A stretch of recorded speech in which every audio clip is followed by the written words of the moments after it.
Now, Russian mixed martial arts fighter Musa Musalaev took on seven-time jiu-jitsu champion Cornel Zapadka in Moscow on Saturday night. The fight was one of 10 and kicked off the inaugural Verdict MMA Fighting Championship. Michael Kravchenko was ringside. Splitting the evening's 10 fights into two, the main event certainly sapped up everything it could in the build-up. Musalaev's entry into the ring was baffling as it was astounding, with girls dressed in traditional Tatarstан gowns flanking him from left and right, as the bemused Zapadka looked on. Indeed, the almost over-the-top presentation was in line with Musalaev's other claim to fame. He's one of the official ambassadors to the 2013 Universiade Games to be held in Kazan. The crowd was in the mood for a good fight, having seen blood hit the canvas in earlier bouts. But despite such a fantastic matchup, the fight flattered to deceive. The two opponents spent the first minute of the fight tussling it out on the arena floor, before Musalaev dispatched a couple of left-footed kicks to Zapadka's side.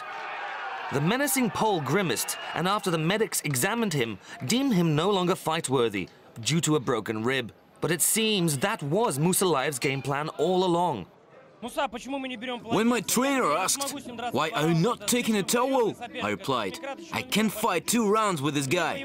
He's a really serious opponent. I have to break something or I won't get anything out of the fight." But the manner in which the fight ended didn't put a damper on Musalaev's celebrations, calling out anyone who wished to challenge him. There were a host of other bouts during the mixed martial arts extravaganza, with fighters from all over the world competing. Tonight's event is undoubtedly a display of raw power and aggression, so it's a little bit strange to be seeing women entering the ring, the cage behind me. Indeed, the night's entertainment included an all-female bout, but there wasn't much to see, as Yana Kunitskaya disposed of her opponent within minutes of the first round. When asked whether more women should participate, Yana's position was interesting.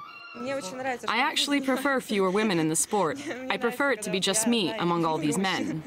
But seeing a radiant blonde sparring it out, I'm sure there are plenty out there who wouldn't mind more women getting in the ring. The remaining fights were a contrast of quick victories and slow, tiresome wrestling duels. And although the main event was over before it had really begun, the crowd's approval of the night was resounding. Michael Kravchenko, RT Moscow.